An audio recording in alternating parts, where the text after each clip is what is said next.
Welcome, dear listener, to Candlelight Mysteries, where every whisper hides a truth and every shadow conceals a secret. Tonight's story is Miss Marple and the Poison in the Poppy Garden. Rain falls softly over St. Mary Mead, that quiet village of lace curtains and lingering curiosity. Within its winding lanes lives Miss Marple, a gentle observer whose knitting needles move as steadily as her thoughts. The kettle hums, a clock ticks, and the scent of damp poppies drifts through an open window. Beyond the hedge, neighbours trade small kindnesses and smaller rumours. In this world of tea and courtesy, mischief often blooms beside the roses, so settle near the hearth, let the lamplight steady your mind, and listen with patience. Where are you listening from this evening? Perhaps somewhere the rain also whispers at your door. Chapter 1. Morning came soft to St. Mary Mead, with thin light on tiled roofs. The air smelled of wet soil and coal smoke. Sparrows lifted from hedges like shaken crumbs. In the lane, a bicycle bell rang once, then silence settled again. Miss Marple stood at her back step with a small tray. A teapot, a single cup, and a plate with 2 biscuits. She watched the steam rise and drift. The garden looked pleased after the night rain. Roses bowed with pearls in their petals, neat and modest. Beyond the fence, Mrs. Weatherby's poppies burned red as a small sunset. She set the tray on a wicker table and took the narrow path. Her straw hat made a soft shade on her cheeks. She looked at slugs, at ants, and at the tiny web that joined 2 lavender stems. She liked small systems that kept to their work. Life was calmer when one noticed what stayed in place. At the gate, she paused, since voices came from next door. Mrs. Weatherby laughed in the high way she had. The young gardener, Tom Finch, answered in a careful tone. Their words carried well in clear air. One spoke of soil and the other of glory at the village show. The poppies were the heart of it, and pride set the rhythm. Miss Marple lifted the latch and crossed her step, then looked out again. The poppies were tall with cups like silk. Among them stood a pale variety she had not seen. Its petals were cream, with a gold seam near the base. It was a striking stranger in a tidy company. She took a calm sip of tea, and the world felt in balance. Her old cat stretched under the bench and blinked. The village began its day with wheels on gravel and milk crates on arms. Nothing seemed wrong, yet something waited all the same. By 9, Miss Marple walked round to Mrs. Weatherby's side gate. The latch was oiled and quiet. Mrs. Weatherby waved from the beds, cheerful and brisk. Tom knelt by the greenhouse, washing clay pots in a zinc tub. He looked up with a quick smile and stood to his feet. Mrs. Weatherby spoke first, as she usually did. She praised the rain, scolded the slugs, and admired her own discipline. She loved order, and the order served her pride. The new poppy opened a little wider, as if enjoying the praise. Miss Marple said it was handsome, which pleased her neighbour at once. While they admired the beds, a figure passed the hedge and slowed. Mrs. Nettle from Orchard Lane peered over the gate pickets. She had a scarf tied tight under her chin. She greeted them, then tilted her chin toward the pale poppy. She asked where one might get such a treasure in her dry way. Mrs. Weatherby smiled, but there was a pause. She said a friend in Lincoln sent special seed. Tom glanced at the greenhouse door. Miss Marple saw a brief line pass across his brow, then go. The moment was small, yet it left a mark like a pinprick on a thumb. A breeze brought the scent of damp and something else. It was not sweet and not sharp. It was a dry, thin smell with a bitter edge. Miss Marple turned her face toward the greenhouse. The door stood ajar, and a shadow fluttered on the inside glass, which was only a blue paper label. The gossip began as the kettle sang at Mrs. Weatherby's kitchen window. Mrs. Nettle had a way with rumour, smooth and smiling. She spoke of a letter that went astray in the post. A certain parcel, she said, not meant for here. She had heard it at the grocer, where news ripened fast. Mrs. Weatherby poured tea with brisk hands. She said parcels were dull things and people made stories from mail when life grew thin. Tom stood by the back door with a towel over his shoulder. He watched the cups, the sugar bowl, the tray of lemon slices. His eyes landed on a small stoneware bottle near the sink. He moved it 2 inches to the left, as if that would help it hide. Miss Marple stirred her cup once. She said letters often tell more than they mean to. She liked to speak with a tone that sounded like mild wool. Mrs. Nettle folded her arms. She said the garden show would be lively this year. She meant the judging, and she meant Mrs. Weatherby's poppies, and she meant consequence. They moved out again to the beds. The talk kept its friendly shape, but the light shifted on faces. The pale poppy drew every eye. Bees wove through its cups, slow and fat. Tom went to the greenhouse for a coil of twine. The odd smell drifted out again, thin and dry. Miss Marple followed him with her gaze. On the shelf inside stood glass jars with paper labels. Some held seed, some held powder, and one held coarse green crystals. The labels were written in 2 hands. One line was a neat looped script. The other was firm and square, with blunt ends. Tom tied a stem to a cane, snug but gentle. He looked at his work, and his chest rose and fell. He had the careful pride that can bloom into haste. Miss Marple noted the soil under his nails, the faint yellow stain on his finger pads, and a scratched wrist that was not fresh. Around mid-morning, the vicar's wife came with a folded apron and news. A visiting chemist would speak at the hall about safe garden practice. She had a tidy way of announcing such things as if they were hymns. Mrs. Weatherby thanked her, a bit briskly. She did not enjoy advice on her beds. Miss Marple said it was wise to listen. She did not mind advice when it fit the facts. She looked again at the greenhouse shelf. One jar had a label tilted at a slight angle. The glue was new because the paper had not faded. A small clue came with the tea tray that Tom carried back. The tray had 2 cups and a sugar bowl. There was a faint ring on the tray wood in a light green shade. The ring matched the color of the crystals in the jar on the shelf. Tom saw the ring and set the tray down fast with a small clink. The morning went on in the usual way. Mrs. Nettle left with a stiff smile. The vicar's wife went to the hall. Mrs. Weatherby cut blooms for the mantel. Tom stacked the clean pots by size. Miss Marple thanked them and took her leave. She liked to watch a garden in motion, then carry its picture home piece by piece. She walked back by the lane with her hat held firm. The sky drew in a touch of grey. She thought about the smell, the colour ring, and the tilted label. She thought about pride and about how pride likes company. She thought most of all about the pale poppy, which did not look like an accident. At her gate she paused, then bent to lift a fallen leaf. It was from a poppy, with a milky tear dried on its edge. The tear left a matte patch on the surface. She tucked the leaf into her apron pocket and went inside for the noon kettle. After luncheon, rain began with a calm, straight fall. St. Mary Mead wore it well. Paths shone and chickens sulked under eaves. Miss Marple settled by her parlour window with wool and needles. The room held the clean smell of soap and books. A small clock ticked as if it had important business. She set her knitting aside and drew the poppy leaf from her pocket. She laid it on a saucer and looked with steady eyes. The dried tear had left a rough patch that caught the light. She touched it once with a matchstick, careful and light. The patch did not flake. It was part of the leaf now. A knock came at the side door. Mrs. Lane entered with a wet umbrella and a thin smile. She said the chemist had spoken at the hall. He was a mild man named Dr. Selby. He warned of mislabeled bottles and old gardeners with brave habits. He told a story about a greenhouse in Kent, which made the room knit itself with concern. Miss Marple poured tea and gave her friend the warmer cup. She asked what exactly the chemist had said about labels. Mrs. Lane repeated the phrases as best she could. She said the danger sat in what looked familiar. One could mistake a harmless tonic for something sharp. If hands worked too fast, they spoke of Mrs. Weatherby's pride and of Tom's careful ways. Mrs. Lane lowered her voice for a moment and passed a rumour like a handkerchief. She had heard that a parcel arrived at the post, addressed in a strange hand.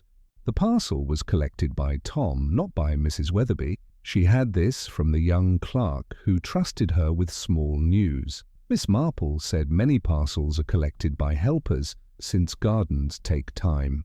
She added that young men can be proud of errands. Pride is a simple herb, quick to grow and slow to thin. Mrs. Lane nodded, then rose to help the kettle, though it needed nothing. Some people like to help when they feel they cannot solve a thing. After Mrs. Lane left, Miss Marple put on her coat. The rain eased and the village rested in a soft hush. She walked to the lane behind Mrs. Weatherby's house. She did not trespass, but she looked with care.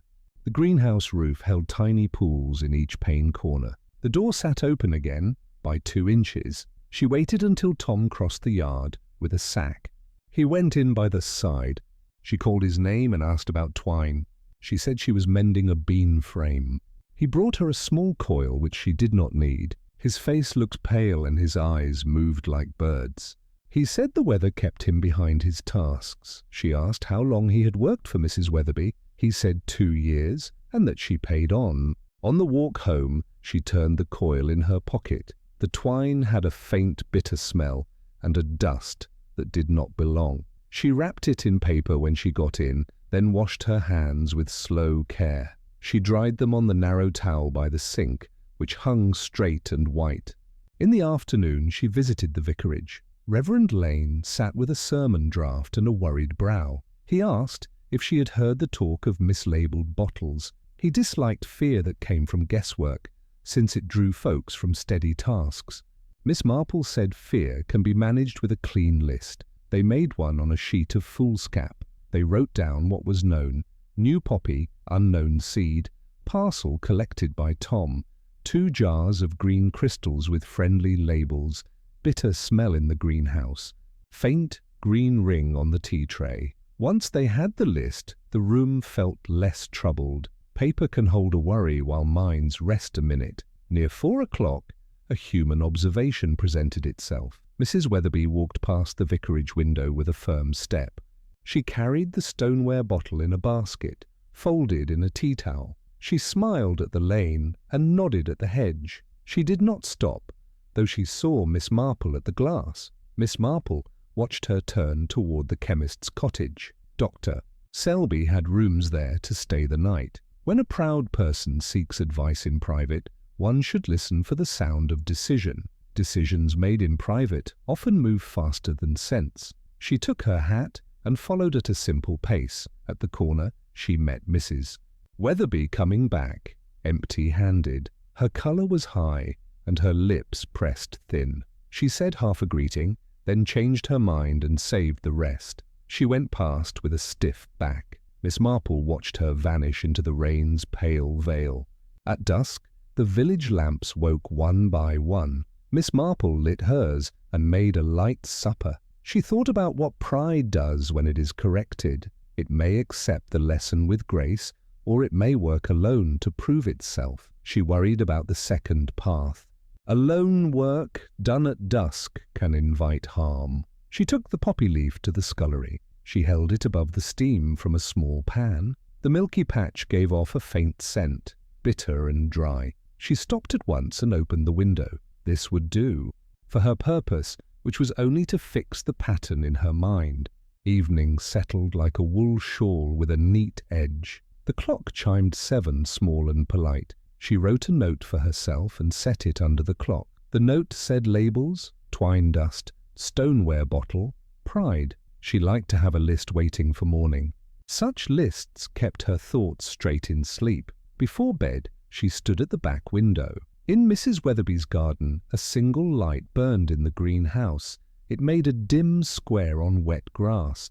A thin line of steam fogged the nearest pane. She saw a figure pass once, then stop. The light went out. She drew the curtain and held the cord for a long moment. Her last clue for the day came in the shape of silence. The village has its own music, made by barns and kettles and cats. Tonight, the music held a missing note. The Lane's cuckoo clock sounded across the hedge, yet the Weatherby kitchen clock did not answer with its deeper tick.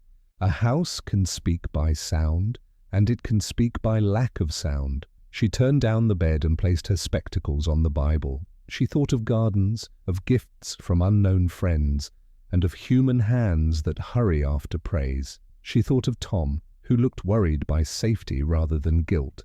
She thought of Mrs. Weatherby, who would not be told. Her prayer was short, but clear in its wish for steadiness. She asked for daylight to sort pride from harm. She asked for the wisdom to hear small things. She slept with the rain in her ears, and the pale poppy in her mind, and she woke once near midnight, then slept again.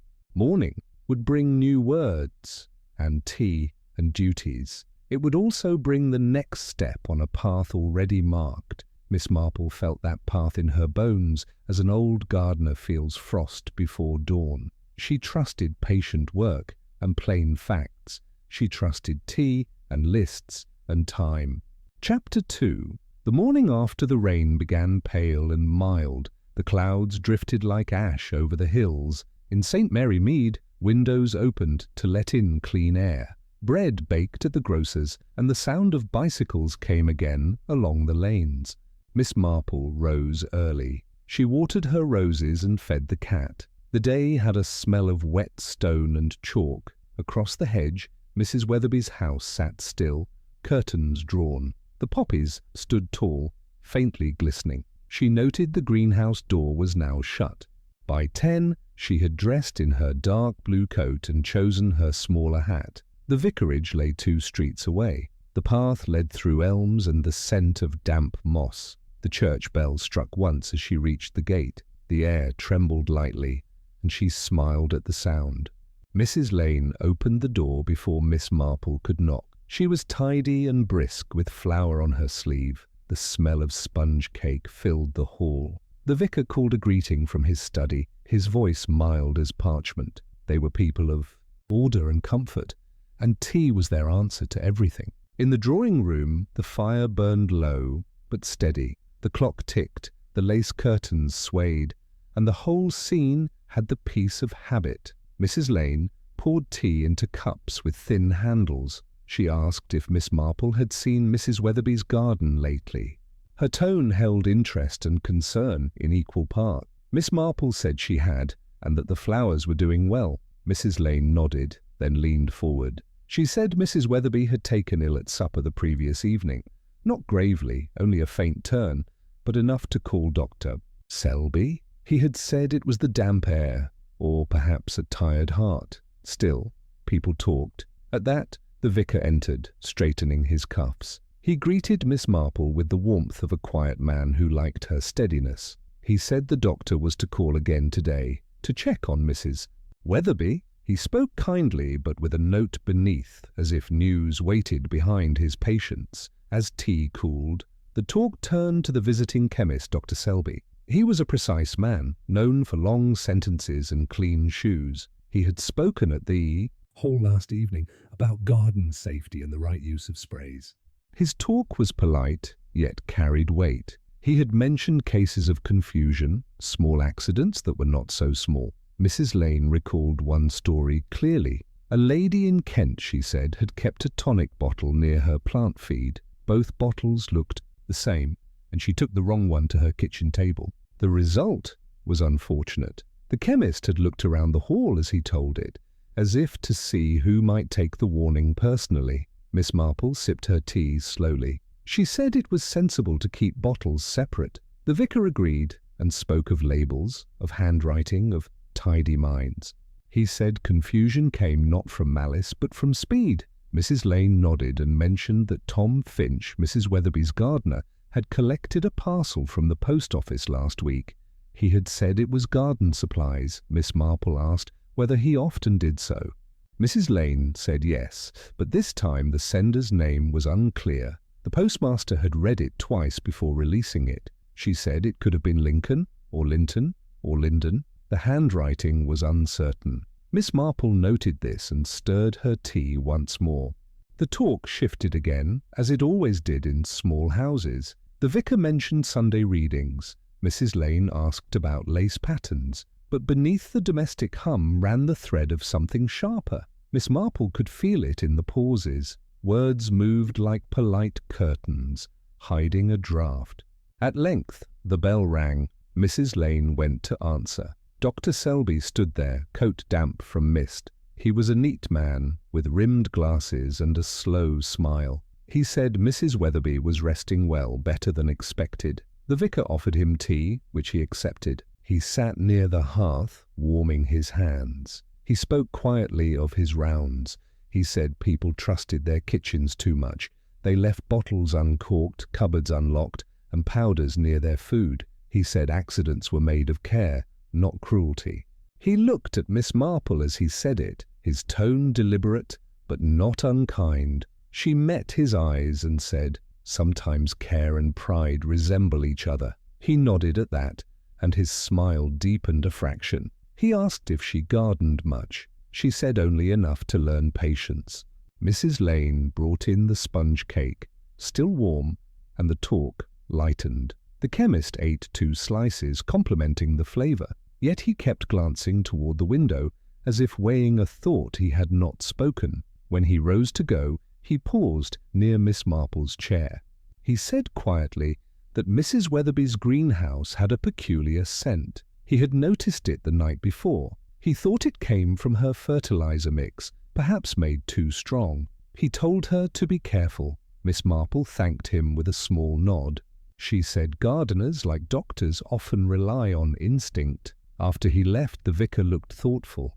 He said it was good to have a scientific mind about the village. Miss Marple agreed, but she knew science often pointed to cause, not motive. People, not powders, gave shape to trouble. Outside, the mist thickened to drizzle. She thanked the Lanes and promised to return a book she had borrowed. On the doorstep, she paused. Through the vicarage hedge, she could see Mrs. Weatherby's gate. It hung open. A faint draught carried the same dry scent she had smelled yesterday. Miss Marple walked down the lane toward the scent. It led her to the greenhouse again. The door creaked faintly, and she stood for a long moment before entering.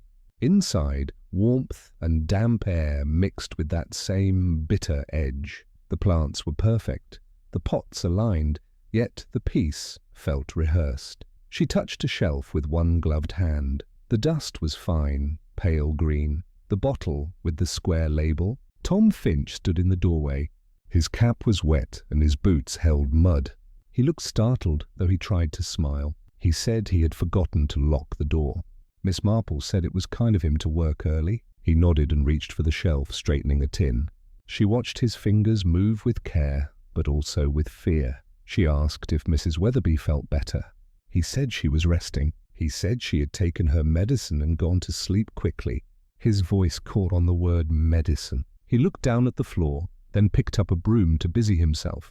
Miss Marple said good morning and stepped back out. The smell followed her like a thin thread. By midday, the news passed through the village. Mrs. Weatherby had taken to bed. Dr. Selby had called again, looking grave. He told the Lanes that she had a strong reaction to something she took, though it was not yet clear what. The rumour ran faster than any doctor from door to door. At the grocer's, people spoke of poison. At the post office, of curses. At the pub, of envy and garden shows. The words changed with each mile of their journey. Miss Marple said little. She sat at her window, knitting a row and unpicking it again. Her mind moved slower, but deeper. When evening came, Inspector Cray arrived from the market town. He was solid, with grey hair and a patient tone. He had seen Miss Marple before and respected her quiet sense. He came to ask if she had noticed anything near Mrs. Weatherby's. She offered him tea and said only that she noticed too much and understood too little. He smiled at that. He said the doctor suspected a chemical, something from the greenhouse. He asked about Tom Finch. She said he was a good worker but too eager to please. She said Mrs. Weatherby was a proud woman and proud women dislike correction. The inspector wrote that down, though he did not yet know why it mattered. Before he left, he asked about the smell.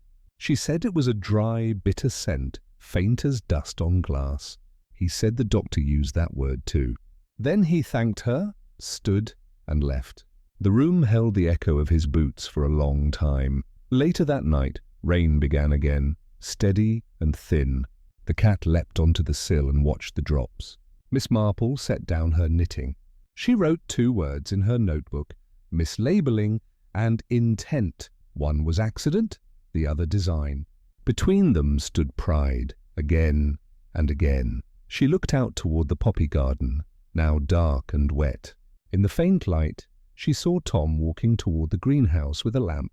The sight was calm, almost tender, yet she felt a chill. Gardens can hide many acts, both kind and cruel. The next morning, the church bell tolled once. People stepped outside, surprised by the early sound. Word spread that Mrs. Weatherby had not woken. Dr. Selby had been called again, and this time he looked grave. The inspector returned. The village held its breath. Miss Marple stood at her gate. She looked at the house, quiet and shuttered. The poppies swayed in the wind. The pale one leaned forward, heavy at the stem, as if bowing to no one. She thought of the seed, the parcel, the labels, and the faint dust on Tom's hands. She thought, too, of the doctor's warning. Mrs. Lane passed with a handkerchief pressed to her mouth. She said it was sudden, but the Lord was merciful. Miss Marple nodded. She said mercy often arrives before the truth does. The words stayed between them, soft but solid. That afternoon, she brewed tea and sat by the fire. She read an old gardening book and found a note she had written long ago. Poison hides in good company. She closed the book and thought of Mrs. Weatherby's greenhouse. So proud, so clean. She thought of a woman who trusted her own order more than any warning. She did not judge her. She only sighed, for pride grows best in gentle soil. The garden she knew would bloom again. Flowers forget quickly, even when people do not. Chapter 3. The sun rose kindly over St. Mary Mead. After days of damp and whisper, the morning light made the village sparkle. Windows opened, bunting fluttered, and laughter began early. The garden competition drew everyone from their routines. Even those who had no gardens found reasons to visit the green. Miss Marple dressed in soft grey. She pinned her hat, straightened her gloves, and looked once at her roses. They were quiet, faithful blooms. She preferred them to prizes. She locked the gate and walked toward the vicarage, where Mrs. Lane waited with a basket of scones. By the time they reached the green, tables stood in neat rows. Children carried jam jars filled with daisies. A brass kettle steamed by the tea tent. The vicar arranged ribbons, his brow furrowed in concentration. There was a pleasant hum of industry that made even gossip sound musical. Mrs. Weatherby's entry stood near the front, commanding attention. Her poppies glowed under a white canvas awning. The pale variety caught every eye. Even Miss Marple paused. The petals shone faintly in the light, cream turning to gold at the edge. A small sign bore Mrs. Weatherby's name in perfect script. Tom Finch stood a few feet away, hat in hand. He had scrubbed his boots and brushed his coat, though the effort could not disguise his unease. He glanced often at the display, then at the path beyond. When Miss Marple greeted him, he started slightly, then smiled too quickly. Mrs. Weatherby herself was in fine form. She wore a new hat trimmed with ribbon and carried a parasol, unnecessary but stylish. Her laughter rose above the crowd like bright glass. She thanked everyone for their compliments, though she did not quite hear them. Her attention stayed on the judges' table. A murmur spread as Inspector Cray arrived to open the show. His wife had arranged the flower tent, and his presence gave the day a touch of ceremony. He spoke briefly about community and tradition, his tone warm but formal. Behind him, a row of local judges prepared their score sheets. Miss Marple joined Mrs. Lane near the refreshment tent. They sipped tea and watched the judging begin. Mrs. Nettle hovered nearby, her mouth tight. Her own marigolds, though lovely, looked plain beside Mrs. Weatherby's proud poppies. She whispered to anyone who would listen that feeding flowers with certain mixtures gave unfair advantage. The whisper spread like ivy. Soon even the vicar's wife lowered her voice. Someone had said that Mrs. Weatherby used her late husband's chemicals, powders meant for cleaning engines, not petals. Miss Marple heard the talk with mild eyes. She did not repeat it. She only wondered why the rumour came so easily, and from whom. At noon, the judges stopped before Mrs. Weatherby's table. They bent close, murmuring, One leaned forward to smell the pale poppy. He blinked and drew back, rubbing his eyes. Mrs. Weatherby laughed, saying the scent was strong this season. Miss Marple noticed Tom's hands clench behind his back. The inspector announced the winner after luncheon. Mrs. Weatherby took first prize, of course. Her smile was triumphant but thin. She accepted the ribbon with grace and a short speech about diligence. The crowd applauded, though half-heartedly. Pride rarely invites comfort. As the afternoon light shifted, people began to leave. Mrs. Weatherby lingered, speaking with the vicar. Miss Marple stayed by the tea tent, noting how the chemist, Dr. Selby, stood watching from a distance. He looked troubled, though he said nothing. His gaze followed Mrs. Weatherby's basket, in which lay a small brown bottle. Miss Marple joined him for a moment. He greeted her politely. He said her friend's flowers were remarkable but unnerving. She asked in what way. He said some beauty hides imbalance, like too much tonic in the soil. She agreed, and added that pride can be a poor gardener. The breeze lifted the tent flaps. The smell of cut grass mixed with the faint, bitter scent she remembered. It came from the poppy stand. She turned her face slightly, her eyes thoughtful. Dr. Selby noticed the same and frowned. Mrs. Nettle came to claim her second-place ribbon. Her tone was sweet, but her words held a burr. She congratulated Mrs. Weatherby on her unusual methods. Mrs. Weatherby replied that gossip grows faster than flowers. Their smiles matched in stiffness. By 4, the crowd thinned. The tables emptied, and laughter turned to soft farewells. Tom began packing the pots into a cart. He handled the pale poppy with extreme care, almost fear. Mrs. Weatherby followed, ribbon pinned proudly to her coat. Miss Marple watched the cart roll away. She saw the inspector pause to speak with Dr. Selby. They both looked concerned but said nothing to her. She could tell that the air of celebration had cooled. Somewhere beneath the scent of tea and grass, unease had taken root. That night, the sky turned pink before fading into grey. The church bell rang for evening prayers. Miss Marple walked home slowly, noting each lamp that flickered to life. When she reached her garden gate, she looked once more at Mrs. Weatherby's house. A lamp burned behind the curtain, then went dark. The next morning brought sunlight again, but no cheer. The news had moved quickly. Mrs. Weatherby had grown ill after the show. Some said it was excitement. Others said heat. The doctor had been sent for twice before dawn. Miss Marple dressed quietly and stepped into her garden. She gathered a few rose petals and thought of the pale poppy. Its beauty had not looked natural.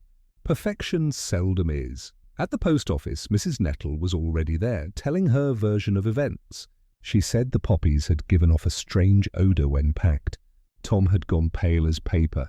Someone had seen Mrs. Weatherby scold him sharply before they left. The parcel that arrived weeks ago was mentioned again, now heavier with meaning. Miss Marple waited her turn, bought her stamps and said good morning.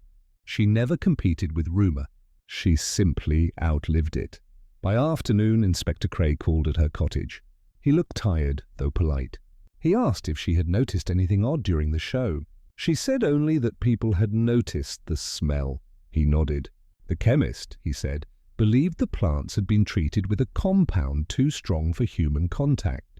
A small dose, he said, could cause faintness. Miss Marple asked if it was deliberate. The inspector said he did not know yet. Mrs. Weatherby, he added, insisted she had mixed nothing herself. She blamed Tom, though her manner softened even as she spoke. He had been loyal, she said, but careless. The inspector thanked Miss Marple for her time and left. When the door closed, she sat down beside her knitting basket. Her needles waited, quiet and sure. She thought of loyalty and how it can bind as firmly as deceit. That evening, Mrs. Lane came by with scones and talk. She said Mrs. Weatherby was recovering. She said the inspector might let the matter rest if no harm was done. Miss Marple smiled faintly. She knew harm could hide behind small recoveries. Sometimes people live long enough to face their own errors. As they drank tea, Mrs. Lane mentioned Tom again. He had not been seen since morning. He had taken his bicycle toward the mill road. His coat still hung on its peg.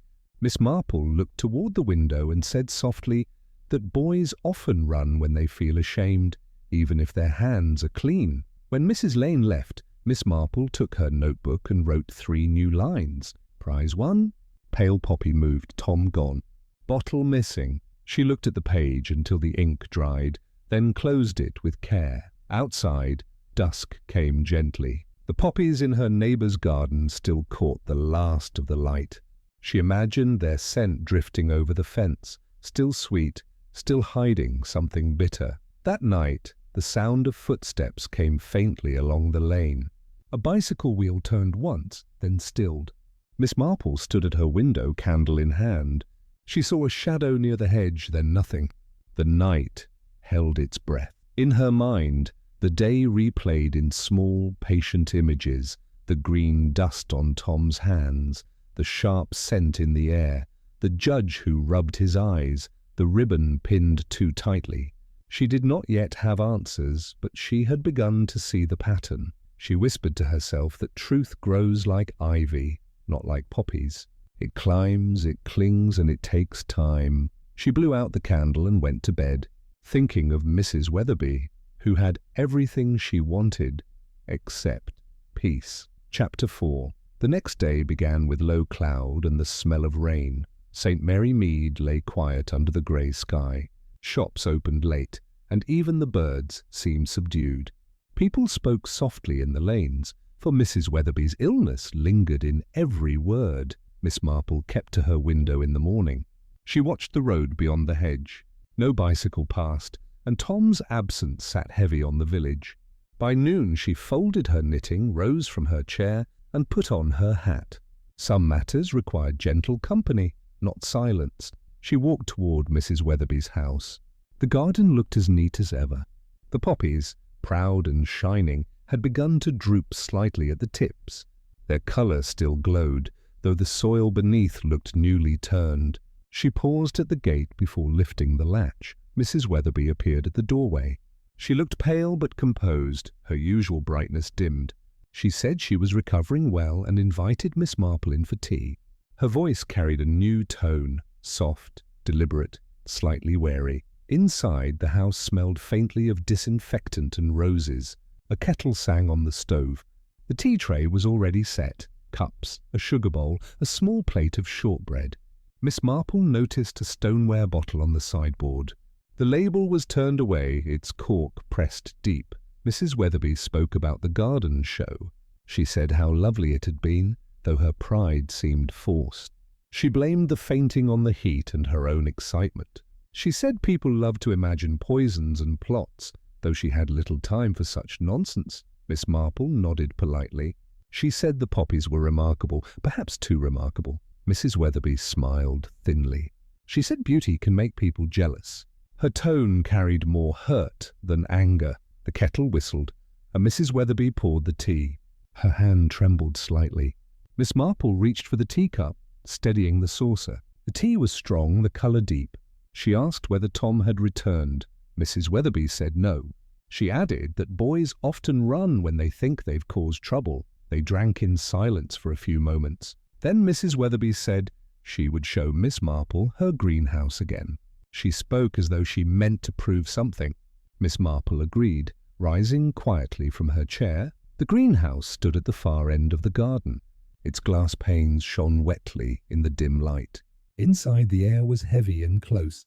The scent struck at once, sweet at first, then faintly acrid beneath. Mrs. Weatherby inhaled proudly, saying the flowers thrived on care and order. Rows of pots stood in disciplined lines. Labels marked each one in her fine script. The pale poppy stood at the centre, taller now, its stem thick and veined. The soil around it looked darker than the rest. Miss Marple leaned closer, her hands steady on the table. She noticed a small envelope beside the pot, folded but unsealed. On it was written Lincoln Seed Co. in blue ink. She remembered that the postmaster had been unsure of the name. Mrs. Weatherby spoke of her late husband, of how he loved his garden. She said she carried on his habits, keeping everything in its place. As she spoke, she coughed lightly and pressed a handkerchief to her lips. Her skin had a faint flush. Miss Marple's gaze drifted to the shelves. Bottles and jars stood in neat ranks. One held green crystals, another white powder, and a third dark liquid. The labels bore tidy names: tonic, feed, cleanser. Yet one label had fresh glue at the edges, its ink newer than the rest. A faint draught stirred the air. The smell deepened, bitter now, sharper. Mrs. Weatherby frowned. She said Tom must have left something uncapped. She moved toward the shelf and picked up a jar. Her hand wavered slightly. Miss Marple watched without moving. Her voice came soft. She said perhaps it would be wise to open the window. Mrs. Weatherby hesitated, then smiled as if the idea were foolish. She said her plants disliked cold air. A bee buzzed against the glass, its wings frantic. It struck the pane once, then again, then fell onto the shelf. Miss Marple bent to look. The insect twitched once and lay still. She said quietly that even bees are sensitive to change. Mrs. Weatherby set down the jar and drew a breath. She said she felt a little faint, perhaps from standing too long. Miss Marple took her arm and guided her back toward the door. Outside, the air was clean and cool. Mrs. Weatherby breathed deeply, colour returning to her cheeks. She laughed a little and said she was foolish to worry the plants so. Miss Marple smiled kindly and said, "All living things respond to care." They walked slowly back to the house. The pale poppy swayed behind them, graceful and strange. The tea tray waited where they had left it. Mrs. Weatherby poured fresh cups, though her hand still shook. She said she might rest later once the garden was tidy. She disliked leaving tasks half done. Miss Marple asked gently about the Lincoln Seed Company. Mrs. Weatherby said she had ordered from them for years. Her tone grew uncertain, as though the years had shortened without her noticing. She added that the seeds came by post in a brown envelope.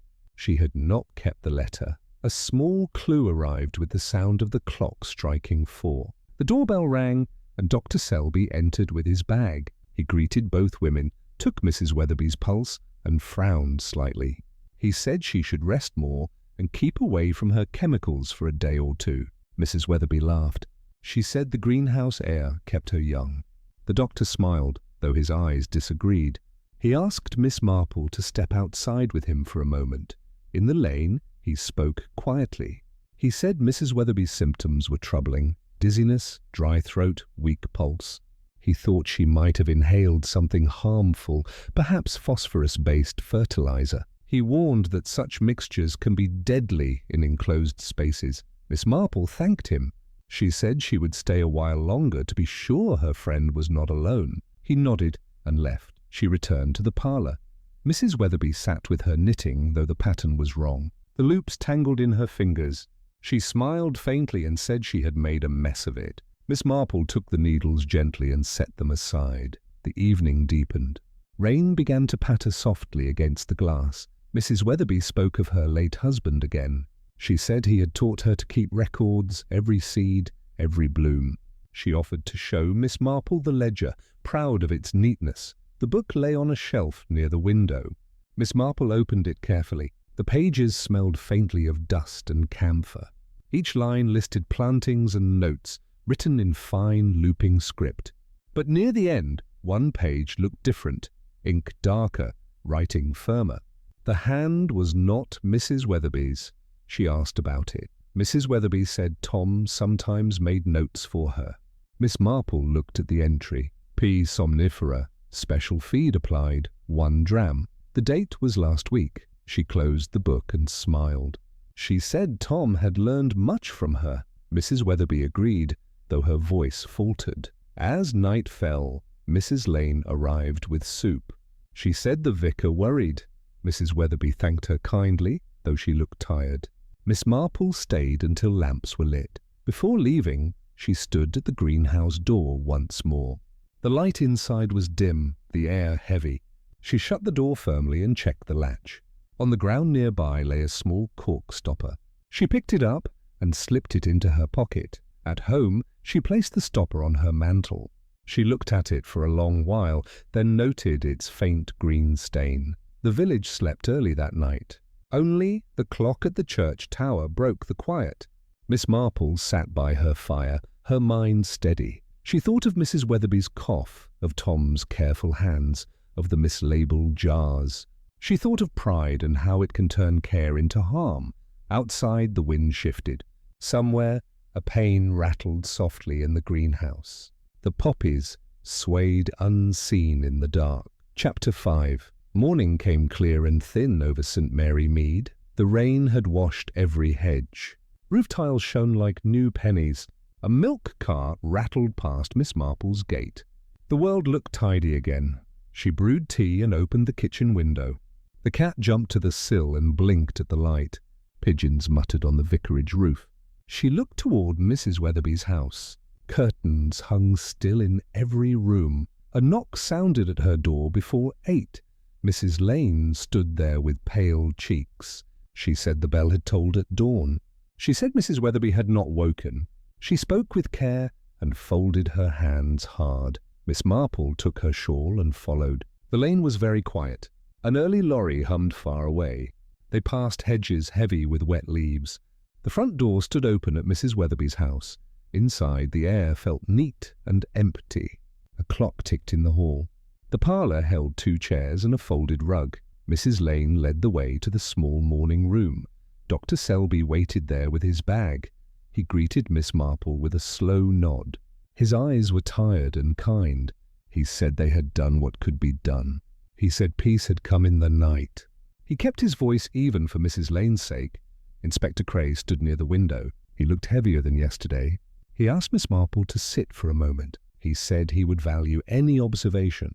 He always said observation, not opinion. She sat and folded her hands. The room smelt faintly of roses and soap. A tea tray stood on a side table. The pot was empty and cool. 2 cups and a small plate waited beside it. A whisper of rumour drifted through the open door. Mrs. Nettle's voice reached them from the step. She told the postmistress that pride had met its match. She said chemicals were not for parlours. The postmistress answered with a sigh. The inspector shut the door gently. He said the village would talk. He said he would rather have facts. Miss Marple agreed with a small nod. She said facts tend to sit where cups sit. She moved to the side table and looked down. One saucer held a pale ring of residue. It was faint and green at the edge. The cup beside it had a shallow stain. The stain caught the light like dust. The first clue sat in that ring. It was domestic and quiet. It waited for eyes and not for drama. She said nothing yet. She only placed the spoon back on the saucer. Dr. Selby cleared his throat. He said there would be a formal process. He said the symptoms suggested a certain class of compound. He used careful words that kept comfort in the room. He did not say poison aloud. The inspector asked about last evening. Mrs. Lane said she had brought soup at 6. She had found Mrs. Weatherby cheerful and tired. She had seen the ledger on the fire screen. She had noticed Tom's cap missing from its peg. Miss Marple asked about the greenhouse. The inspector said a constable had secured it. He said the door had been found ajar. He said the air had the same dry smell. He used the word bitter once, and then did not again. They moved through the morning room to the small bedroom. The bed looked neat and white. A shawl lay folded at the foot. The stoneware bottle stood on the bedside table. Its cork sat tight and proud. Miss Marple stood beside the table and looked down. A small doily lay under the bottle. Its lace edge held a faint green mark. The mark was a small crescent. It matched the curve of the bottle's base. The second clue lay in that crescent. It told a quiet story of habit. It did not shout intent. She kept her hands still. She did not touch the cloth. Inspector Cray took slow notes while he watched her face. He asked whether the bottle had moved. She said it had been on the sideboard yesterday. She said Mrs. Weatherby had carried it to the chemist. She did not add her private concern. Dr. Selby opened his bag and took out a paper envelope. He told the inspector he would send samples to town. He kept his tone steady and cool. He looked at Miss Marple once. He did not ask, and she did not answer. They returned to the parlour. A faint draught crossed the carpet. The house had the empty feeling of a theatre after a play. Pride had left its stage and props. Only the chairs remained. Mrs. Lane asked if she could straighten the mantel. The inspector said yes and stood aside. She lifted a small frame and dusted its edge. Behind it lay a folded paper. She handed it to Miss Marple without a word. The paper was a note from the Seed Company. The name read Linden Seed and Tool. The town listed was not Lincoln. The handwriting was firm and square. It matched the ledger entry that Tom had made. The third clue lay in that firm hand. It said that names had slipped in the talk. It said memory had made its own weather. It did not accuse. It only stood there. They went next to the greenhouse with care. The constable opened the door and stepped aside. The air was heavy and close. The bitter note sat under the sweetness like a slate under grass. Miss Marple moved slowly down the narrow path. Pot stood neat in tidy lines. The pale poppy felt taller in the dim light. Its stem was tied with Tom's careful twine. The soil near it looked too dark. On the shelf the jars waited as before. Labels said tonic and feed and cleanser. One small jar had its label curling at the edge. The glue showed white along the seam. The crystals inside were green and coarse. She lifted a folded tea towel from the bench. Beneath it lay a cork stopper. It matched the shape of the bedside bottle. Its rim had a bruise of green. She set it back as she found it. The fourth clue sat beneath that towel. It joined the bedroom to the greenhouse. It tied night to day. It told of movement and care. It told of someone closing and someone opening. The inspector watched her hands. He asked if she wished to say more. She said no, not yet. She said people deserved a calm hour. He accepted that. He was a decent man. They left the greenhouse and returned to the path. The village bell struck the half hour. A dog barked somewhere near the mill. The poppies moved in a light wind. The pale one inclined as if heavy. Miss Marple stood in the yard for a moment. She looked at the back step and at the doormat. She bent and touched a small thread with her glove. It was from a towel, green, flecked and damp. The fifth clue lay in that thread. It was nothing by itself. It mattered beside other nothings. She tucked it into her glove finger. She kept her face smooth and kind. They went back inside for formal words. The inspector thanked her for her time. Dr. Selby said he would send for a car. Mrs. Lane folded the breakfast cloth. The house grew quiet again. Miss Marple stood by the cold tea tray. She looked once more at the faint green ring. It seemed to pulse in the light. She lifted the spoon and placed it crosswise. She did not wish anyone to taste by mistake. By noon, the green had filled with talk. The sad news travelled on the easy paths. Shop doors stood open and heads leaned close. People grieved in the way small places do. They told stories of kindness. They remembered small gifts and market days. Miss Marple stopped at the grocer for a loaf. Mrs. Nettle stood by the apples with busy hands. She said she had warned about chemicals. She said men should keep their engines in sheds. She said Tom had looked pale at the show. Miss Marple said grief liked quiet air. She said good days should be spoken of. Mrs. Nettle softened and nodded. She spoke of Mrs. Weatherby's jam. She spoke of church fairs and tidy ribbons. Her mouth eased and her eyes grew kind. On her way home, Miss Marple met the inspector. He walked with a steady step. He asked if he might sit with her later. He wished to put order on the threads. She said he would be welcome after tea. At 3 he came to her parlour. He removed his hat and looked at the fire. He said the doctor believed inhalation played a part. He said there might also be an oral dose. He said the bedside table troubled him. Miss Marple poured tea and passed the plate.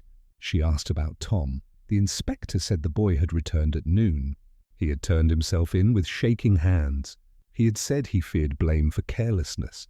He had denied malice. The inspector rubbed his brow. He said Tom spoke of labels. He said Tom feared he had mixed the jars by colour. He said the boy had tried to set things right. He had washed and wiped and hidden nothing. Miss Marple listened and nodded. She thought of the curled label. She thought of the cork bruised with green. She thought of the ring on the saucer. She thought of the thread flecked with dye. She asked whether Tom had known of the bedside bottle. The inspector said he had carried it once on instruction. He had fetched water to mix a tonic for the plants.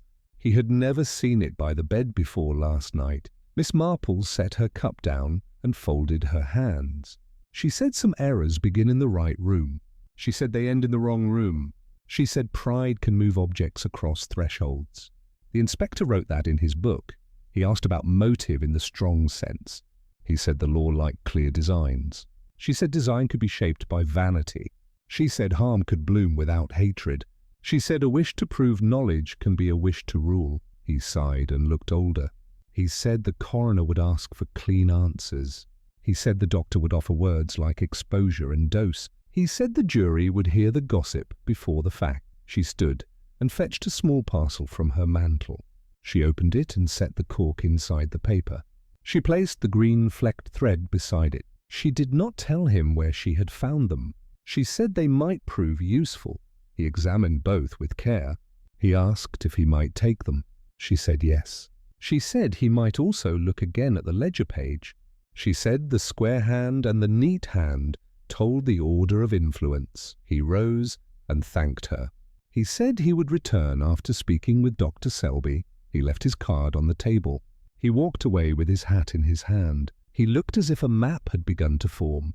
She sat with her knitting for an hour. The needles clicked with patient rhythm. The cat slept near the grate. The house held quiet knowledge. She let it sit and settle. Near 5, Mrs. Lane brought news. Tom had told the inspector about the tea tray. He had polished it late yesterday. He had spilt a grain of something and wiped it fast. He had thought it was feed from the shelf. He had left a faint green ring that matched the jar. Miss Marple nodded and thanked her. She asked whether Tom had touched the bedside bottle. Mrs. Lane said no. She said he had not been in the bedroom since last month. She added that Mrs. Weatherby disliked servants in her private rooms. The 6th clue shaped itself from that line. Private rooms hold private proofs. Pride guards them with tidy hands. It invites no witness. It leaves only rings and threads. At dusk, the inspector returned with Dr. Selby. They stood in the parlour with solemn faces. The doctor said the bedside bottle had been tested. It contained a small portion of the green compound. He said the label had been removed and replaced. He said the edges showed fresh glue. The inspector asked whether this pointed to intent. The doctor used slow words again. He said intent could be a wish to try a cure. He said intent could be a wish to make a stronger tonic. He said ignorance and pride could work together. Miss Marple asked about the cup with the faint ring. The doctor said the residue matched the greenhouse crystals. He said a mouthful would be unpleasant but not always fatal. He said inhalation amid work could do the rest. The inspector closed his notebook and looked at her. He asked what she believed. She answered with care. She said a proud woman wished to correct a lecture. She said she wished to prove that her practice was safe. She said she took what she used in plants and brought it to her own table. He said that was a hard picture. She said it was a human one. She said the ledger showed the square hand in recent days. She said the bed showed the crescent stain alone. She said Tom's hands showed fear, not hate. They stood in quiet for a time. The light outside had turned blue. A bicycle bell sounded on the lane. A kettle knocked as it reached the boil. The village kept to its old music. The inspector said he would speak to the coroner. He said he would keep the boy on a short lead. He said he would not call him a villain. He promised to hold the door for decency. Miss Marple walked with them to the gate. The evening air smelled like wet nettles. A bat dipped once above the hedge. The church clock marked the hour. The village settled into its night shape. She returned to her chair and closed her eyes. She thought of gardens and of cups. She thought of labels and glue. She thought of the line between care and vanity. It is a thin line that wears out early. Her moral reflection sat plain in her mind. Good order requires humility. Without it, order becomes display. Display turns care into risk. Risk asks the innocent to pay the balance. She set her knitting aside and trimmed the lamp. She wrote one last line in her notebook. She wrote empty chair, full lesson. She closed the book and placed it under the clock. The house grew still. The cat settled deeper by the fire. A soft rain began against the pane. The poppies beyond the hedge leaned into the dark. The pale one bowed as if it understood. Chapter 6. Morning light came thin and fair over St. Mary Mead. A cart rattled past the vicarage. Hens stepped through damp straw and pecked with soft zeal. The day seemed ordinary, though the village walked more quietly than before. Miss Marple opened her kitchen window and set the kettle on.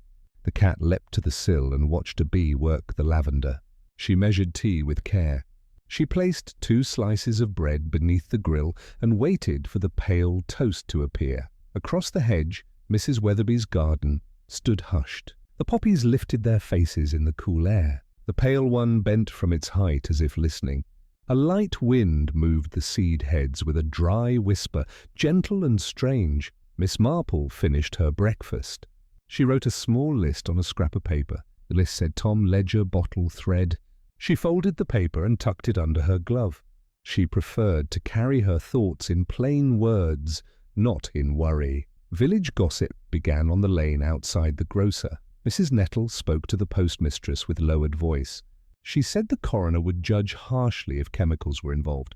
She said some women enjoyed being modern, which was a danger to others. 2 men from the mill added their own turns. They said Tom had been seen near the canal at dusk. They said a boy with guilt rides toward water, though they had no reason beyond a story they liked. The words did not change the facts, but they coloured them. At the vicarage gate, Mrs. Lane repeated softer talk. She said Inspector Cray treated Tom kindly, as if the boy had acted from fear. She said the inspector believed the truth would settle if left to sit. Miss Marple agreed and asked after Reverend Lane. He was visiting the grieving, which was his way of gardening. Miss Marple walked to the Market Town police house at 10. She found Tom in a small room with a clean table and a chair. His cap lay folded on his knees. He looked up with a quick start, then tried to smile. Inspector Cray stood by the window with his notebook closed. The inspector greeted her. He said Tom wished to speak to someone who would not shout. He said shouting had achieved nothing. Miss Marple took the chair and folded her hands. She thought the boy looked like a sapling in a wind, thin and upright, but not strong. Tom said he had not meant harm. His voice shook, then steadied. He said the jars in the greenhouse were always neat. He said the labels had been changed for clarity, or so he had been told. He said Mrs. Weatherby liked things to look proper. Miss Marple asked who changed the labels. Tom looked at his fingers and said he had glued 2, but only by order. He said he did not write the words. He said the square hand belonged to the note from the seed company. He had copied that hand once to please her, but it took him long. She asked why he ran. He said he did not run far. He rode to the mill road to think, then brought himself back. He said the pale poppy smelled wrong. He had thought the error was his. He feared the show would prove him foolish, which felt like a crime when a proud person pays your wages. A small clue came as Tom described the ledger. He said he had turned a blotter page to keep the ink from smearing. The blotter held a faint mirror of a line, backward and pale. He read it once in panic. It said bedside tonic, not kitchen feed. He had not told anyone because the words frightened him. The inspector took note of the blotter. He asked if Tom remembered the date. Tom did. It matched the week of the parcel. Miss Marple watched the boy's face. His remorse looked steady, not slippery. Fear held him, not craft. She asked about the stoneware bottle. Tom said he had washed it once, last month, in warm water. He said a green stain clung to the base. He could not remove it, so he dried it and turned the doily to hide the mark. He thought the mark belonged to Old Polish, which was foolish. Miss Marple thanked him. She said careful work sometimes follows wrong ideas. She said that was not a crime when the heart aimed at order. The inspector closed his notebook and said he would fetch tea. He liked to leave people alone with comfort. Afterward, Miss Marple walked to the chemist's lodging where Dr. Selby sat with papers. He had measured lines of residue and made lists of terms. He greeted her with tired civility. He said the compound was likely a strong phosphorus salt. He said inhalation in a warm space would be dangerous, especially to a person who preferred long tasks. She asked about the faint ring on the tray. He said the trace on the wood matched the crystal form. He said it dissolved slightly with moisture. He said a wet cup could carry a whisper of it to the lip. He spoke without drama. He understood the gravity of small amounts. He asked, whether she believed there was malice. She said she believed there was a lesson. He nodded because science sees lessons where courts see blame. He handed her a small paper packet. Inside lay a pinch of dust from the greenhouse shelf. He said she might wish to compare it with something domestic. Miss Marple took the packet and thanked him. She walked home through a light rain that barely kissed the road. She set the packet on her mantel and made tea. She placed 2 saucers on the table, one from her own cupboard, one borrowed from Mrs. Weatherby's kitchen the day before. With the inspector's leave, a second clue presented itself in the quiet kitchen. When she breathed upon the borrowed saucer, a fine film lifted near the rim. It held a faint green cast in the light. Her own saucer stayed plain.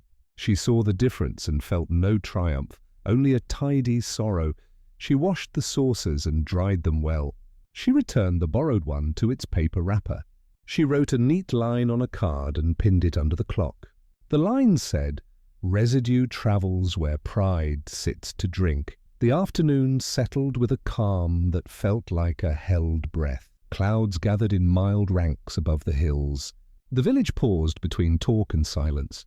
Miss Marple took her knitting and sat near the window. She heard the distant clack of a gate and the nearer note of a cartwheel. Inspector Cray arrived with his hat damp from the walk. He sat by the fire and said little at first. He warmed his hands and looked at the mantel where the paper packet lay. He asked if she had made any small comparisons. She said she had, and that they had been useful. He spoke about the inquest to come. He feared the village would want a villain, because villains are easier to store in the mind. He said he had questioned Tom again. The boy had told the same story. The sameness suggested truth. Miss Marple asked about the ledger blotter. The inspector said they had found the ghost line. It stood backward and pale, just as Tom described. The words bedside tonic were plain enough to read with a mirror. He placed the blotter on the table like a map of a river seen through fog. A third clue shaped itself in their shared stillness. The blotter held another faint trace beneath the first. It was a different line in the fine looped hand. It said kitchen tonic dilute by half. The timing of the traces told the order of decisions. The fine hand came first. The firm hand came later. Miss Marple poured tea and thought aloud.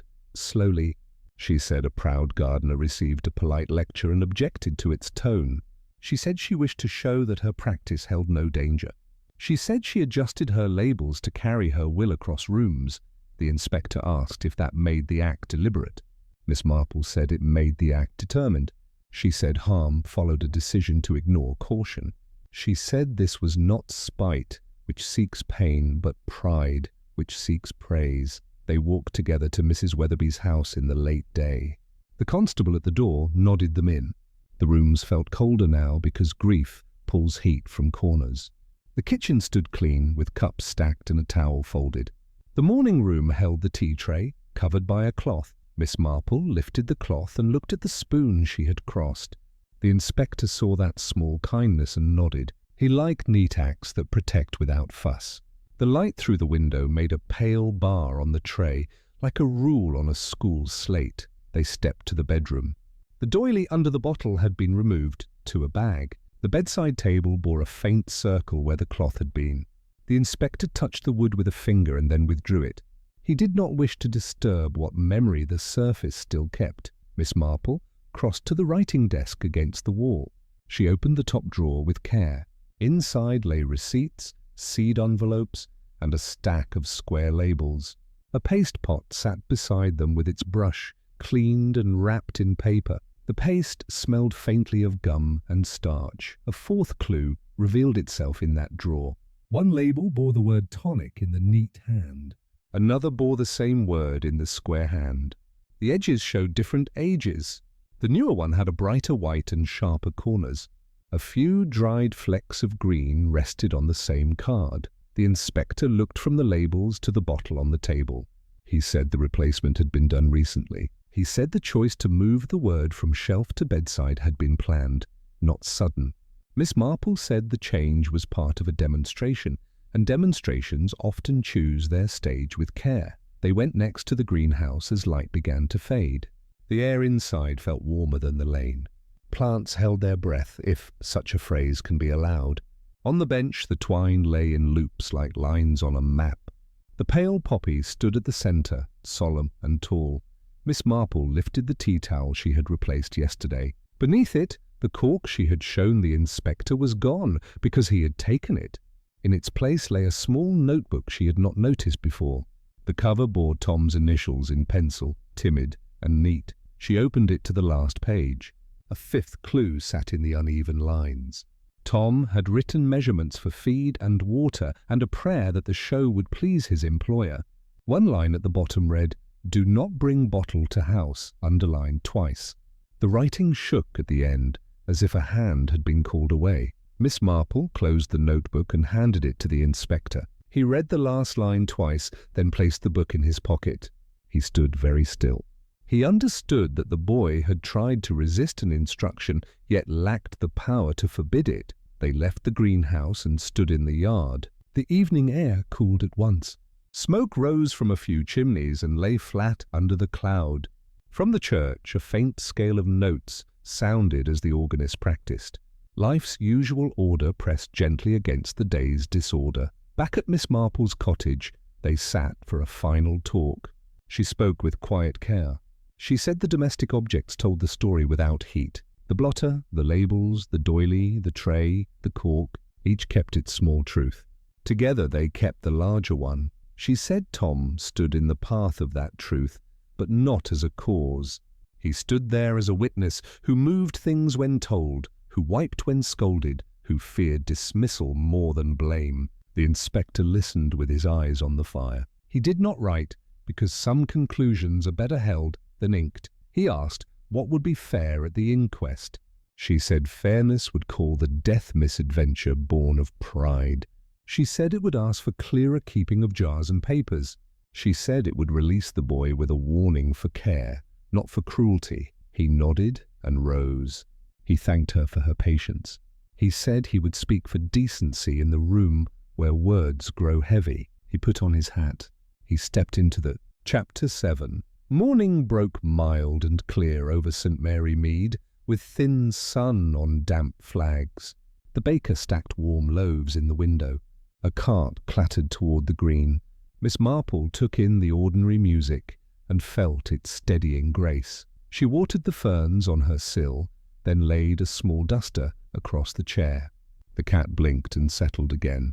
She wrote a neat line on a card and tucked it near the clock. The line said, "Papers remember what mouths forget." She tied her bonnet strings and stepped into the lane. At the vicarage gate, Mrs. Lane waited with a key and a folded apron. She said the house must be tidied before callers. She meant Mrs. Weatherby's rooms, which needed gentle hands and quiet eyes. Reverend Lane would join them later with prayer and calm words. They walked together under light cloud. The hedges showed beads of rain that had not yet fallen.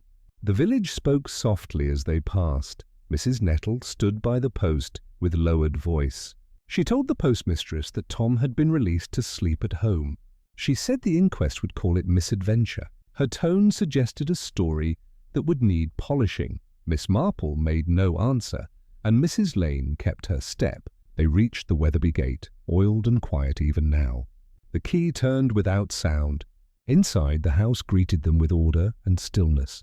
A faint scent of roses and camphor hung in the hall. Mrs. Lane took the parlour. Miss Marple turned to the small sitting room where the ledger lived. Light entered in a clean square on the rug. Dust motes drifted and settled, innocent and busy. The desk stood against the window, tidy as a hymn book. She drew the chair back, sat, and opened the top drawer. Envelopes lay in a stack with corners aligned. A paste pot, brush, cleaned and wrapped, waited beside them. A small stamp pad rested near a box of labels. The arrangement suggested order learned in marriage and kept in widowhood. A human observation presented itself at once. The front edge of the drawer showed a faint, waxy shine where fingers had rested over years. In one place the shine broke to dullness, as if scrubbed recently. Habit leaves a path, and anxiety scuffs it. She lifted the ledger from the shelf and placed it before her. The leather felt smooth with long use. Inside, neat lines marched across pages. Seed names, dates, weather notes, and the small satisfactions of growth. She read slowly, not as a judge but as a gardener does. Near the end, the paper changed. The page was newer stock, slightly brighter, crisp at the edge. The ink also shifted from brown to a truer black. A hand with steady loops recorded watering and feed. Then, on the next line, a firmer hand took over, with strokes square and final. She remembered the blotter's ghost, and her breath grew quieter. A clue sat waiting in the gutter of the page.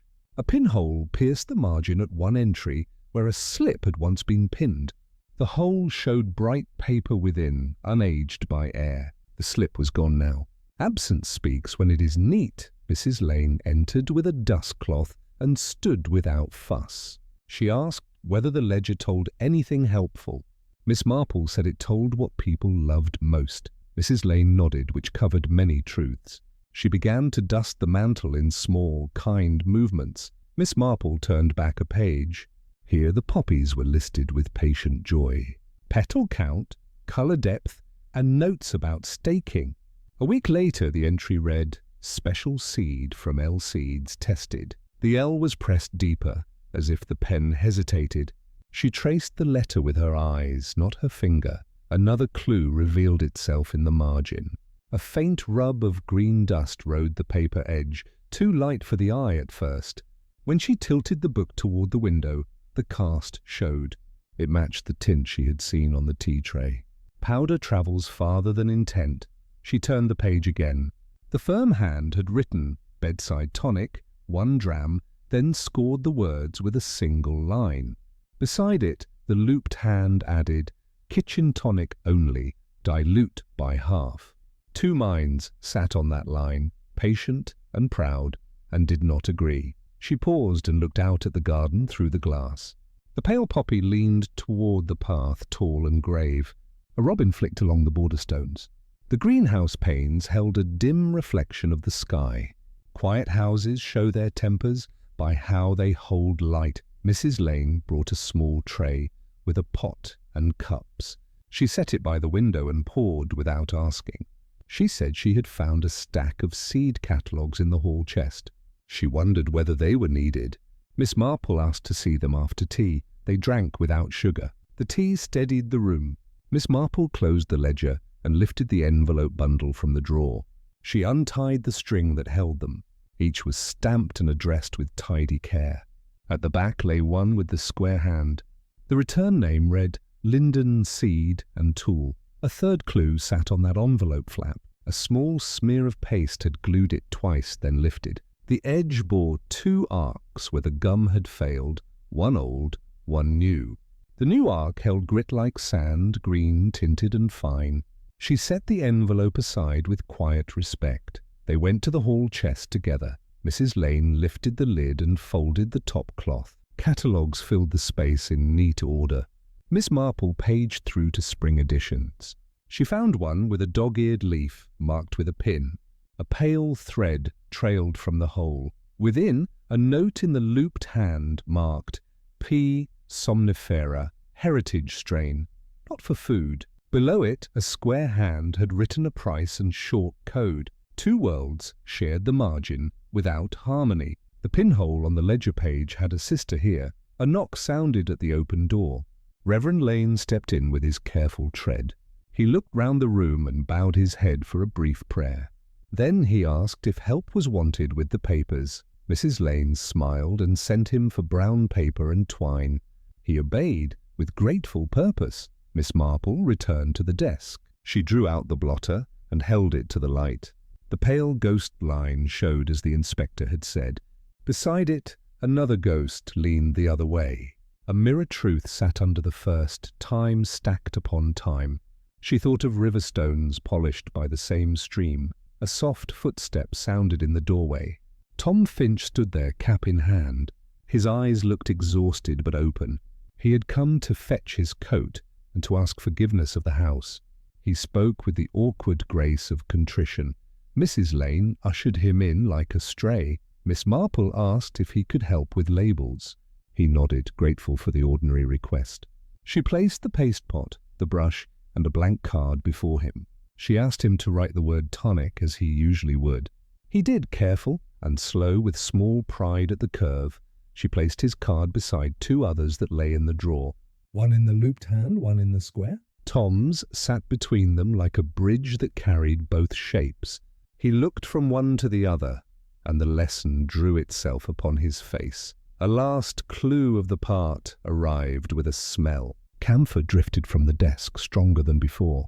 She lifted the blotter and found a camphor pellet taped to the wood. It had been placed to keep moths from the papers. The tape was new, clean at the edge, and flecked with green. She let the blotter settle again, gentle as a closing book. The afternoon light softened over the village roofs. Work in the house took on a quiet rhythm. Reverend Lane brought brown paper, twine, and an expression of service. Mrs. Lane wrapped small ornaments with care. Tom stood ready with a cloth and a whispered apology for any dust. Miss Marple returned to the ledger for the final entries. She placed a clean sheet beside it and copied dates with slow fidelity. Duty to facts is a kind of prayer. The room seemed to approve. Even the clock ticked with measured grace. She asked Tom to fetch the seed catalogues and place them in order by date. He did so with a steady hand. His movements had lost the frantic edge that fear gives.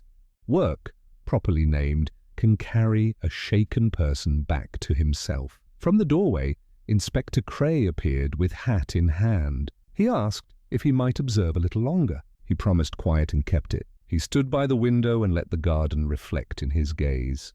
He had learned St. Mary Mead's manner. Miss Marple set the envelope with the double-paced arcs before him. She pointed to the grit along the newer edge. He looked close, then nodded.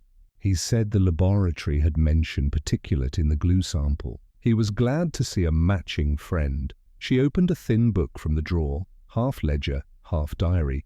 It held notes about competitions and parish teas. A line near the end read, "Lecture unkind, show them order." The looped hand had written it with a firmness that came from hurt pride. She did not judge. She only held the book, and the silence held her. A small human observation rose from Tom's work. He smoothed the catalogue with one palm, then stopped. A fingerprint, faint and green, lay near a classified advertisement. The print matched the pad of his ring finger. He looked at it and swallowed. Miss Marple said quietly that honesty begins with seeing what is true, not what is wished. She turned to the desk's lower drawer. Inside lay a tin for garden tags. The tin rattled with a gentle clink of metal. Beneath the tins, a folded paper bag held spare corks. She lifted one and saw the familiar green bruise along the rim. The bruise was faint on some, darker on others. Choice, like use, leaves a family of marks. Inspector Cray set his notebook on the desk but did not open it. He asked about the blotter again. Miss Marple showed him the paired ghosts. She suggested he hold a mirror to read the older one. He did, while Tom watched with shy wonder. Words can reveal themselves in quiet tricks when shouting fails. The mirror made the looped line as clear as print. Kitchen tonic dilute by half. The square hands line sat above it in firm contradiction. Bedside tonic, 1 dram, later scored through. Chronology had made a small ladder of action and reconsideration. A clue of weight came from a pocket of the ledger cover. A slip of paper had slid inside and stuck. Miss Marple teased it free with the corner of a ruler. It proved to be a receipt from the chemist, dated 3 weeks past. The item listed was gum, strong, 1 tin. Dr. Selby's initials stood in the margin for goods dispensed. She placed the receipt beside the labels. The inspector drew a line in the air with his finger, organizing with gesture, not ink. Receipt, paste, label bedside. Green grit attending each like a faithful shadow. His face softened at the picture of a cause that had intended respectability. Mrs. Lane returned with a tray of thin sandwiches. She set them down and urged Tom to eat. He obeyed like a child freed from scolding. Food steadies the soul in ways sermons do not always reach. Reverend Lane said grace in a line or two, then carried boxes to the hall. Miss Marple asked Tom about the camphor under the blotter. He said he had not placed it. He guessed Mrs. Weatherby had added it when she worried over moths. He remembered her saying that papers must be kept fit for the rector's eyes one day. Pride thinks of display even in private. She lifted the blotter once more and pressed the tape edge with a finger. The adhesive lifted slightly. A haze of green dust had gathered under the camphor like pollen in a bell. The dust did not belong to moths. She folded the tape back carefully and let the pellets settle again. They packed the catalogues by season. Spring went on top because hope prefers that order. The ledger, however, remained on the desk. It was a living witness and would not be boxed. Miss Marple tied a red ribbon round it, not for show, but to remind hands to ask before moving it. Inspector Cray spoke at last, still low. He said the inquest could embrace misadventure if the house showed its evidence without drama. He said malice was thin here, but danger had been thick. He thanked them for their patience with facts. Miss Marple added one more strand to the braid. She fetched the small blotter card from her bag, on which she had copied dates. She laid it beside the seed envelope and the receipt. The triangle of objects felt complete. The shape explained how thought had moved through the house. Tom took a breath that sounded like release. He said he had feared the book would blame him. Miss Marple said books blame less than people do. She said the ledger spoke to order, and order had been used too hard. She asked him to carry a box to the hall. He did it gladly, with shoulders a little higher. Late light gathered on the greenhouse glass outside. The pale poppy bowed under its own weight, valued and perilous. Miss Marple watched it with the wry tenderness one reserves for beautiful mistakes. She felt no anger, only the desire that the village would learn what it could. Mrs. Lane asked what should be done with the spare labels. Miss Marple said they should be burned in the kitchen grate, with the paste brush also, once the inspector agreed. Inspector Cray nodded. He said control of language begins with control of labels. Words on wrong objects change more than shelves. They stood a moment in quiet. Even the house seemed to draw breath, as if relieved to be read correctly. Miss Marple closed the ledger and rested her palm upon it, a touch of farewell to a chapter of a life well managed and briefly lost to vanity. Her reflection gathered itself in simple lines. Knowledge needs neighbours like caution, patience, and humility. When knowledge walks alone, it mistakes rooms and misnames bottles. The soul of order is mercy, not display. She let the thought settle, calm and clean. Tom brought her shawl. Mrs. Lane locked the door. Reverend Lane thanked the house with a private nod. Inspector Cray promised to speak for decency at the inquest, which was his chosen craft. They stepped into the lane together and felt the village resume its ordinary shape. Along the path, a child rolled a hoop past the hedge and waved. Life had its rightful claims and knew when to assert them. A kettle began to sing in a cottage nearby. The evening smelled of damp brick and bread. Miss Marple reached her gate and paused. She looked once at the pale poppy through the gap. It would drop its petals in a day or two. Seeds would follow, quiet and many. Lessons also seed themselves if given a little wind. She went inside and set the card from the desk on her mantle. She added a new line beneath it. It read, "Right truth where it belongs." She laid her knitting in her lap and began a patient row with a pattern that looked simple and kept the hands honest. Chapter 8. Morning rose pale above St. Mary Mead, gentle after days of strain. A cart clattered once on the lane, then quiet held the hedges. Smoke lifted in straight lines from low chimneys. The village looked as if someone had set it right by hand. Miss Marple watered her fern and warmed the pot. The cat watched the window with careful interest. She wrote a small line on a card, then set it by the clock. The line said, "Lessons need witnesses."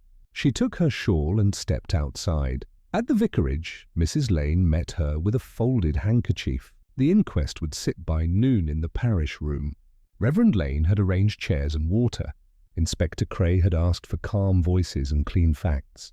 The village promised both, which meant it would try. They walked together past the green. Mrs. Nettle stood near the post with a little knot of listeners. She said the law would decide what everyone already knew.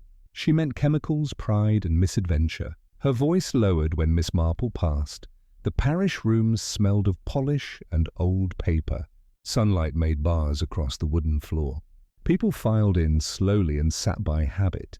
Tom Finch came with cap in hand and eyes lowered. Dr. Selby stood near a window, his face grave but steady. Miss Marple sat in the second row where she could see and not be seen too much. Inspector Cray took his place with a quiet nod to her. The coroner spoke in a mild tone that respected sorrow. He asked for facts, not thunder. Dr. Selby described the compound in plain words. He spoke of crystals, dust and warm air. He said inhalation in the greenhouse had likely weakened the body. He said a faint residue on a cup could have added discomfort. His manner made the room breathe more evenly. The inspector called for the ledger and its blotter. He held the board to the light and read the ghosted lines. Kitchen tonic dilute by half.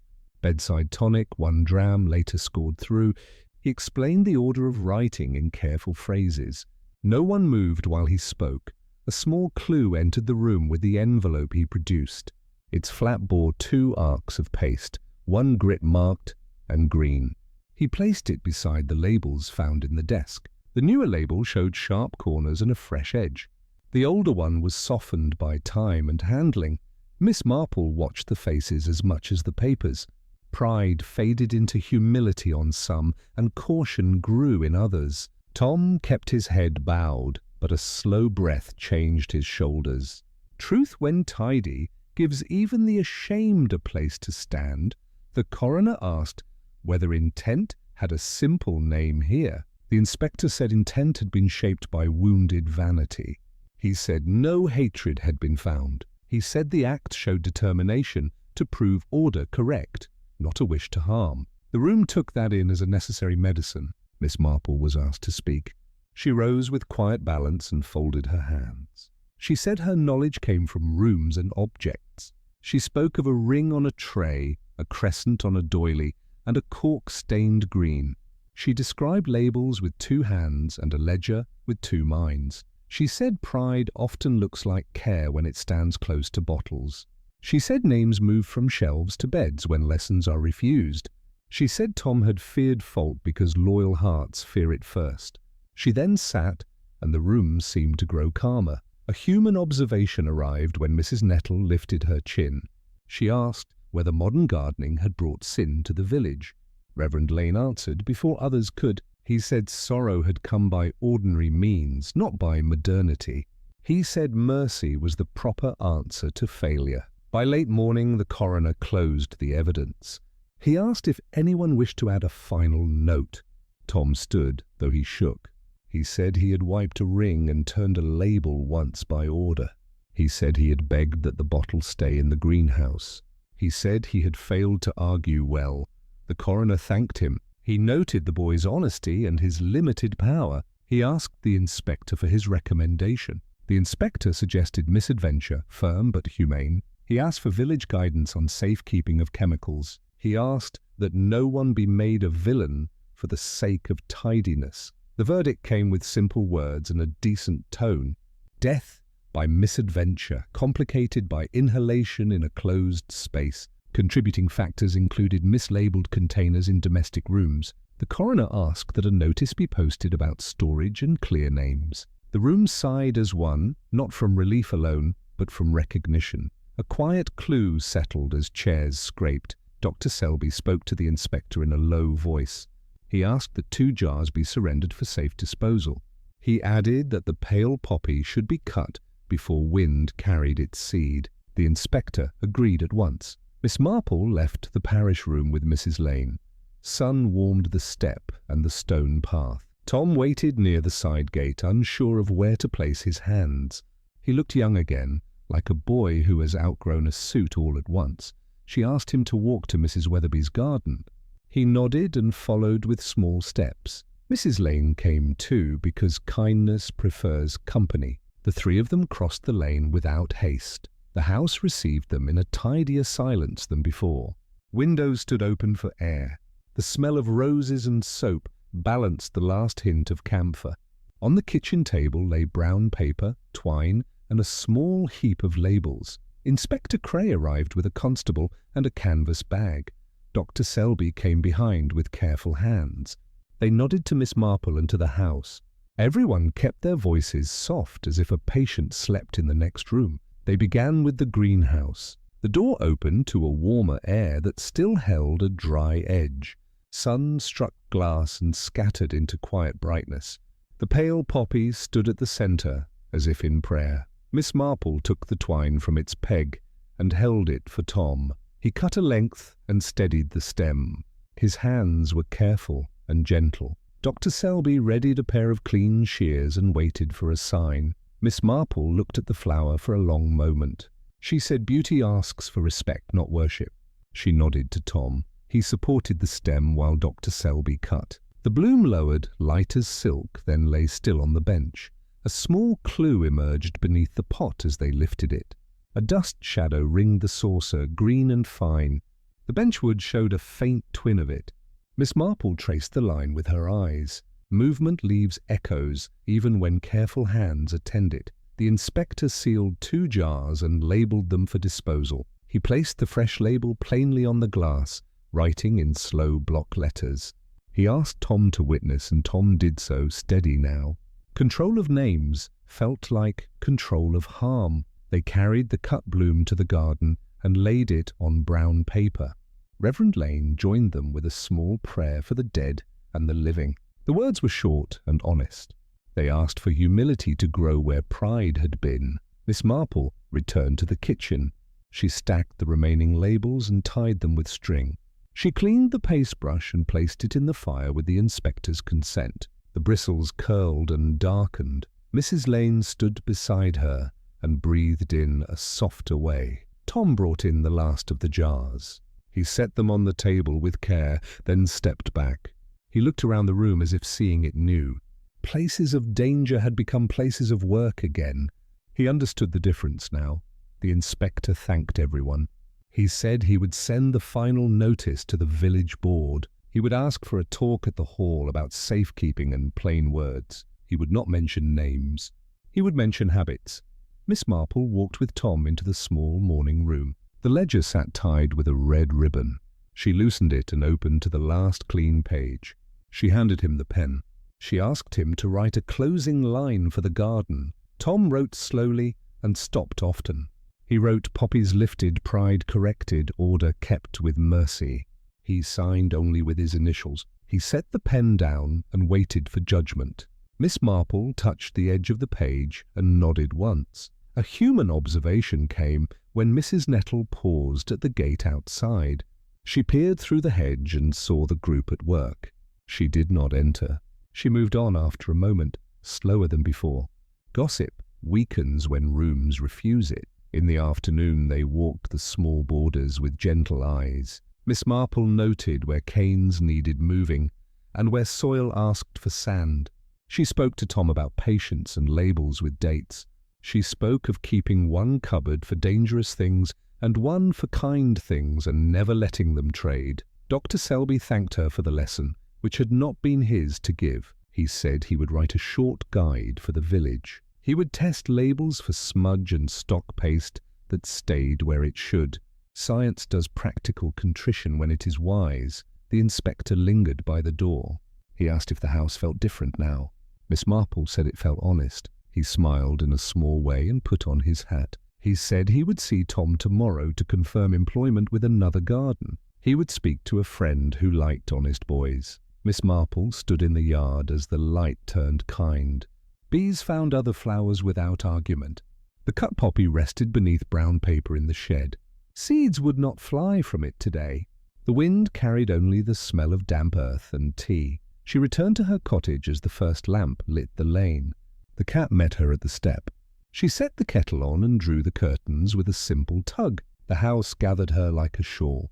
She sat with the notebook and wrote her own last line. She wrote, "Beauty without humility invites error, and error asks for mercy." She set down the pen and listened to the room. The clock ticked in its steady way. The kettle sang as if to give thanks for water kept to its purpose. She thought of Mrs. Weatherby with quiet kindness. She thought of Tom with a gentler hope.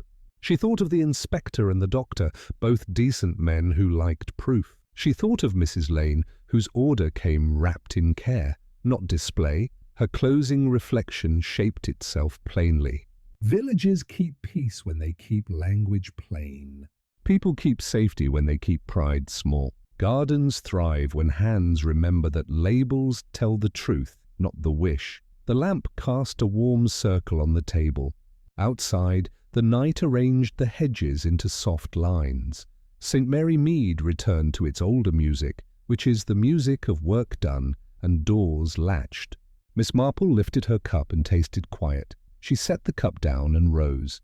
She drew the bolt and smoothed the curtain edge with one finger. She placed the ledger copy in her drawer and closed it with care. The cat settled again near the grate and made a small sound that meant contentment. And so, dear listener, our story drifts onward. Shall we turn the page to the next chapter? And so, dear listener, Miss Marple and the Poison in the Poppy Garden, a Miss Marple mystery story, draws to its quiet close. The candle's flame glows steadily again. Its light rests gently on the revealed truth. In St. Mary Mead, peace returns, and Miss Marple's knitting resumes. Each stitch reflects the tangled hearts of humankind. Until next time, dear listener, another secret fades by candlelight.